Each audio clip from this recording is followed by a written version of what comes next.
write books and that.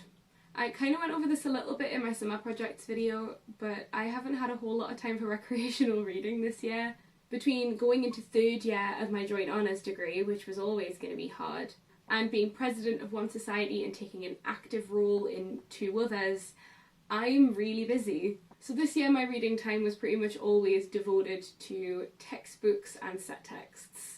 But right now I have all the time in the world, so I'm going to be doing a little bit more recreational reading. I've recently started to try and spend less time on my screen before I go to bed, and reading before bed was a habit I used to have and would quite like to get back into. At the minute before bed I'm reading this guy. It's Becky Chambers' To Be Taught If Fortunate. It's her first kind of like standalone book. It's definitely a novella, it's quite short, but I love Becky Chambers. I read the whole Wayfarers series, absolutely adored it. It's a bit of a lot, but I'm enjoying it. It's pushing me to think a little bit. This is actually the signed version, and I got a hold of it ages and ages ago when it first came out, and I'm just getting around to reading it. Speaking of stuff that I got forever ago and didn't get around to, An Absolutely Remarkable Thing by Hank Green. I actually got this on pre-order when it came out, and I still haven't read it. You know, I've gotten into science fiction more lately. I think Becky Chambers was my gateway drug to sci-fi and fantasy. I see a lot of people with opinions about this book, so I am excited to read it and decide what I think for myself. Yes, I'm into sci-fi, but I'm also kind of getting a little more into fantasy as well. I really want to read Lord of the Rings because I feel like it establishes a lot of the tropes that future fantasy books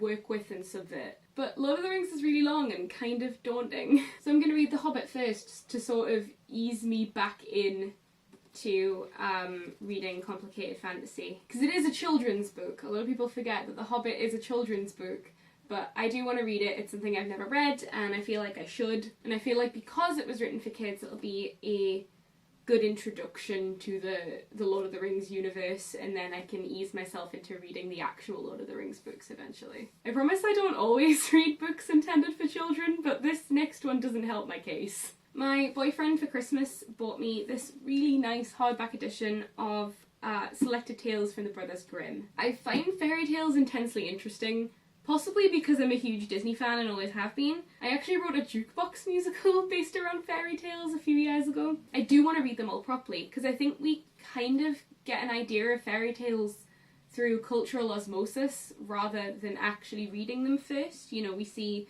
movies and things based on them and kind of abstractions from them because we're all expected to know the stories, but a lot of us don't actually read them. So I do want to properly read the original stories that a lot of things have abstracted from. I don't think I'm going to read this linearly. I think I'm going to like pick the stories and read them in the order that I find interesting. So I might start with The Rightful Bride or Jack the Strong Man or The Sea Rabbit, and then sort of jump around as they sound interesting to me. So there is another book that I'm kind of working through. I'm not reading it linearly, I'm jumping around in the same way that I think I'm going to do with the Brothers Grimm. And that's a book you probably heard of, Feminists Don't Wear Pink and Other Lies. I've seen a lot of people reading it, and I feel like this is the kind of book that a whole generation of women are going to eventually read. I've read a lot more of the poetry in this than the other stuff, but I do want to go back and read some of the other stuff.